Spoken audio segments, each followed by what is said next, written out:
queria, então, passar a palavra para o Mauro Bojanowski, que é professor da UNB e é especialista em História das Ideias. Alexandre, por favor, a apresentação. Muito obrigado, Ana Célia, pelo convite muito gentil para participar dessa emocionante homenagem ao Antônio Barros de Castro. Eu, ao contrário do Ricardo, eu não tive assim, o prazer, né, de conviver sistematicamente com o Castro. Meu único encontro com ele foi na ANPEC. Eu me lembro quando o também saudoso Fernando Cardim Carvalho apresentou a sua aula magna lá, acho que foi em 2008, em Salvador, e depois nós saímos para jantar, para celebrar a aula magna do Cardim e tal. E aí eu tive a sorte de sentar ao lado do Castro, e aí eu pude conversar com ele e desfrutar do brilhantismo dele, do bom humor dele. Foi realmente uma noite muito interessante nesse sentido instrutivo. Me lembro que na época ele estava trabalhando sobre petróleo, né, refletindo desse lado dele que o Ricardo falou, do economista aplicado. Bom, nesses 15 ou 14 minutos, na verdade, que eu tenho disponível aqui, eu vou, então, procurar apresentar uma espécie de visão panorâmica, né, de alguns highlights, né, de alguns destaques aí da vasta obra do Castro, né? Pode passar, por favor. Então, vamos lá. Isso aqui segue uma ordem mais ou menos cronológica. Eu espero que isso seja de alguma utilidade depois, né, para a roda de conversa que vai seguir e tal. A maioria dessas informações vocês certamente conhecem, mas eu acho de qualquer forma útil que elas sejam sistematizadas dessa forma como está aqui, né? Então, a gente começa com a formação dele, o Ricardo já mencionou isso um pouco, a graduação, a pós-graduação na LSI, que foi um mestrado, depois ele passou um período em Paris, aprendendo métodos formais de investigação econômica, estatísticos e matemáticos, e finalmente o doutorado tardio, né, relativamente tardio, também por causa das idas e vindas, da saída do Brasil, etc., na Unicamp, onde ele, claro, se tornou professor. Aqui, os cargos que ele ocupou, né, já nos anos 50, como estagiário. Isso foi importante, porque ele teve alguns contatos com questões de política econômica que tiveram alguma influência. A CEPAL e o Instituto de Planejamento ligado à CEPAL, no Rio e em Santiago do Chile, claro que na própria Unicamp, na FRJ, até o final da vida, a presidência do BNDES, assessor da presidência do BNDES. E foi pesquisador visitante de instituições importantes, né, em Princeton, em Cambridge, na Inglaterra, Oxford também na Inglaterra, na Universidade do Chile, em Santiago, e a última, onde ele também estabeleceu contatos bastante próximos, foi em Berkeley, na Califórnia. Pode seguir, por favor. Muito bem. Essas principais influências, digamos, intelectuais, né, é interessante que o Gerson Augusto da Silva, que ele conheceu, me parece, nos anos 50, né, quando ele era muito jovem, e ficou impressionado com o entendimento, a compreensão que esse economista tinha do cotidiano da política econômica, né.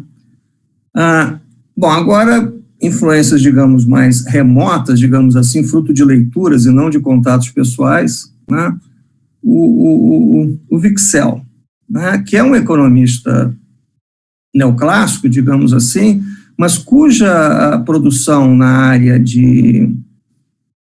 da teoria do capital e da teoria da distribuição já continha um embrião do que depois viria a ser discutido na controvérsia de capital de Cambridge. Então, o Wicksell tinha dentro do arcabouço neoclássico um espírito... Perguntei, ela já foi. Ela fez um espírito questionador que atraiu a atenção do Castro, e também, digamos assim, a precisão analítica do Wicksell também deixou o Castro impressionado, e como tantos outros economistas, como a John Robson, por exemplo, né, ele de fato usou muitas das ideias do Wicksell, a visão sistêmica do Wicksell, do processo de produção e distribuição. O Popper, que o Ricardo mencionou, em metodologia, é absolutamente fundamental. Durante o período que o Castro passou na LSI, ele relembra isso, que o que mais o impressionou, de fato, entre todos os professores que ele lá teve e os seminários que ele participou e assistiu, foram realmente as aulas do Popper. É interessante notar que isso aparece, né, às vezes, na obra do Castro, por exemplo, no Sete Ensaios, né, logo no início, o volume 1, ele tem uma espécie de apresentação semi-metodológica aqui, e ele, no final, ele faz uma crítica bastante forte, o Castro, a métodos indutivos em ciências em geral, em economia em particular. E alerta o leitor de que ele não vai apresentar no livro dele um desfile de tabelas e dados numéricos e estatísticas, porque, sem negar a importância da informação estatística, ele alerta para o fato de que os dados não falam por si próprios, né? E que é necessário um arcabouço analítico para interpretá-los, e alerta para o que ele chamava do perigo indutivo na ciência em geral e em economia em particular. Se refere ao Popper numa nota de rodapé, ressaltando a importância das previsões, dos testes das previsões das teorias, mas não propriamente do seu embasamento indutivo. Bom, passando adiante, o Caio Prado Júnior, né, com a formação histórica, e a questão da agricultura, que vai ter um papel muito importante, como vocês sabem, né, a gente sabe nos Sete Ensaios. O Celso Furtado, com a visão ampla, né, sobre estruturalismo e industrialização.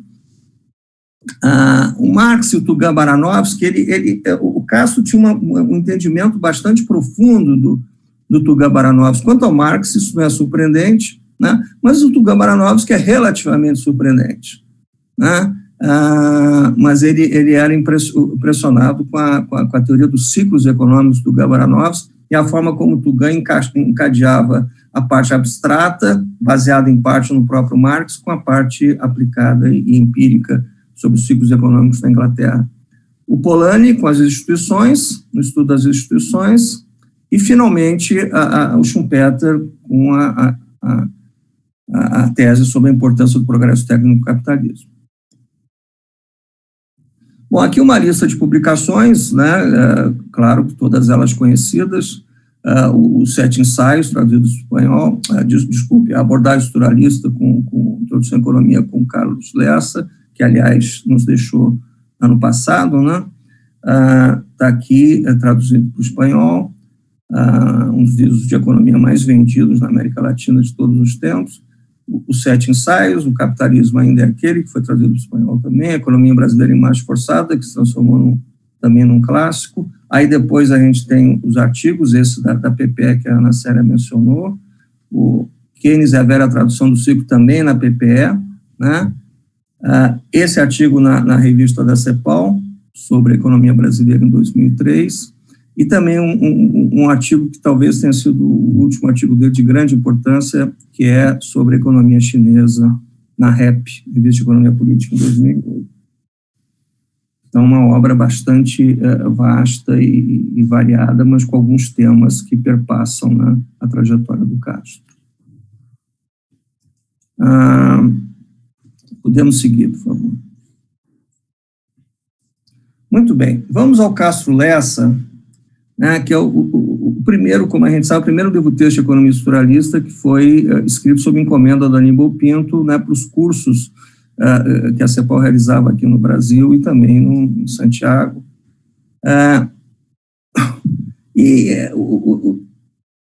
O livro é, em parte, uma reação a uma famosa frase do Lincoln Gordon, que, na época que ele ainda era um acadêmico, antes de virar embaixador dos Estados Unidos no Brasil, de que você pode ter na América Latina, existe uma arte latino-americana, existe uma cultura latino-americana, uma música latino-americana, que ele, aliás, apreciava muito, mas não existe uma matemática latino-americana e certamente não existe uma ciência econômica latino-americana.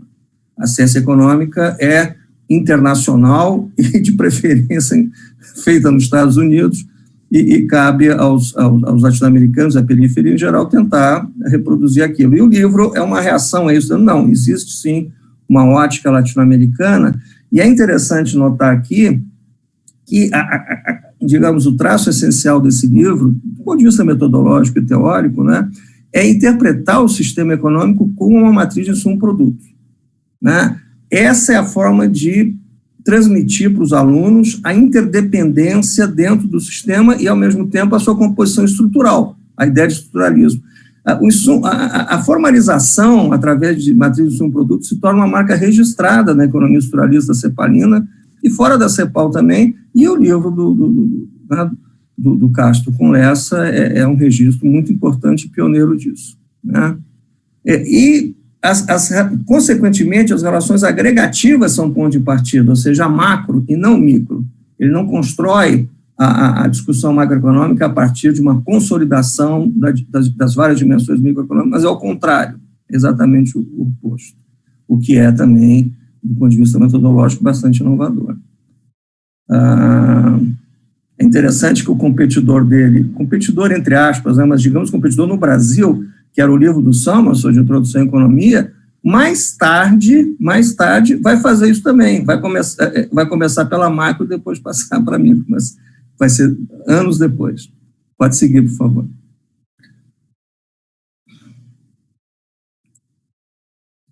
Bom, quanto aos 7 ensaios, a CEPAL, né, o escritório da CEPAL no Brasil, do qual ele participava, como o Ricardo chamou a atenção, você já tinha, né, trabalhos importantes, claro, sobre industrialização, tanto da Maria Conceição Tavares quanto do Carlos Lessa. E o que o Castro procurou fazer, então, foi, digamos, completar isso no que ele julgava ser ainda áreas ainda relativamente deficientes de investigação, que é examinar historicamente, do ponto de vista econômico, claro, a agricultura e os desequilíbrios regionais no Brasil, né? Alguns dos ensaios já tinham saído na RBE em 67 e 68. Uma das teses desses ensaios é que a agricultura não representou um entrave na industrialização brasileira, né? E que as funções da agricultura seriam diferentes quando você tem industrialização e absorção de importações, né? E que o impacto perverso que a agricultura teve, se pode chamar assim, é que o setor urbano acabou reproduzindo estruturalmente a desigualdade do setor rural, né? É interessante observar aqui que o Castro utiliza muita evidência empírica aqui, ele dialoga não só, claro, com seus colegas da CEPAL e com o próprio Furtado, que nessa época, né, estava em Paris, mas também com outros economistas, por exemplo, da USP, na época, que estavam fazendo trabalhos econométricos. Os primeiros trabalhos econométricos que foram feitos no Brasil foram justamente sobre essa questão, por exemplo, da elasticidade de preço, da oferta agrícola e tal, e o Castro estava atento a isso e menciona no livro dele, porque acha que dá respaldo à interpretação dele. Pode seguir, por favor.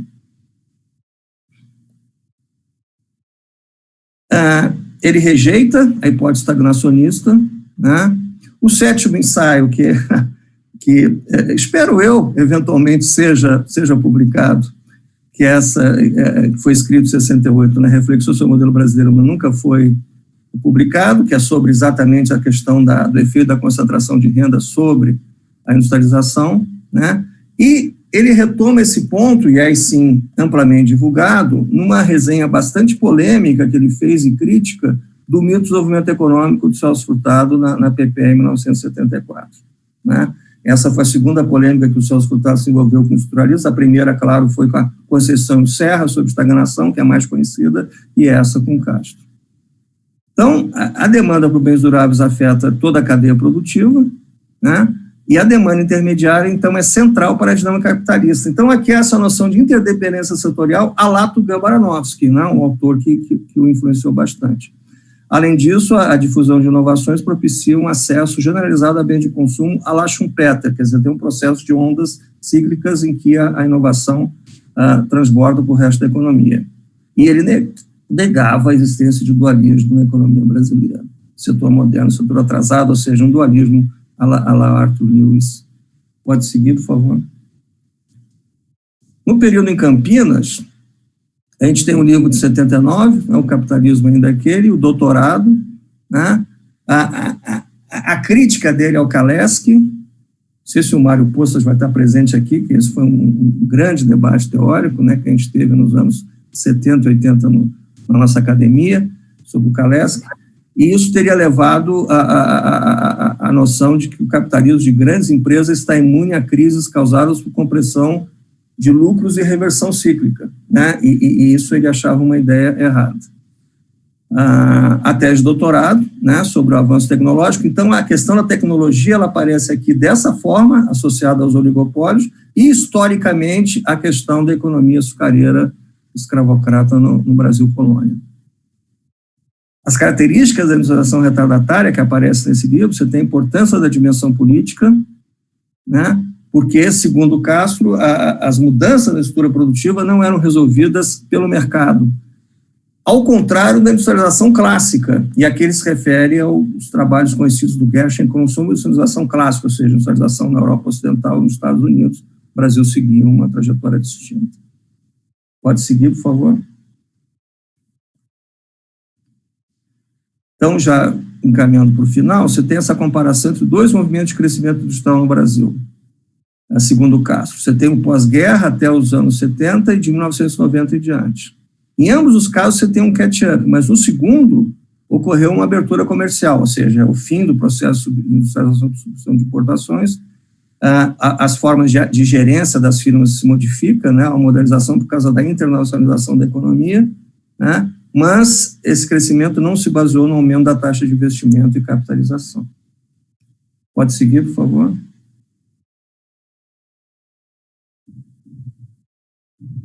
Ou já acabou?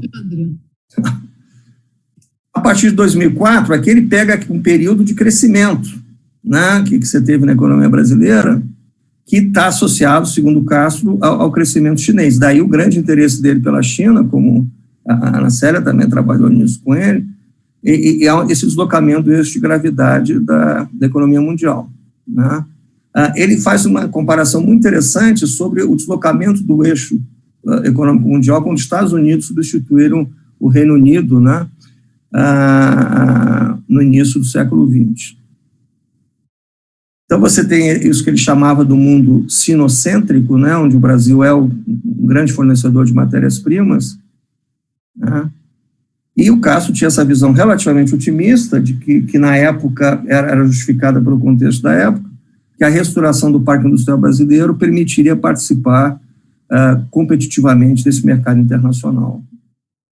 E a ideia dessa apresentação bastante rápida foi fornecer aí subsídios, né, informações gerais sobre essa obra tão fascinante e multifacetada que o Castro nos deixou. Obrigado. Mauro, muito obrigado. Você fez uma síntese, conectou as várias pontas desse pensamento do Castro, foi muito bom, arrumou, né, deu uma arrumada geral nessa obra tão extensa. E eu vou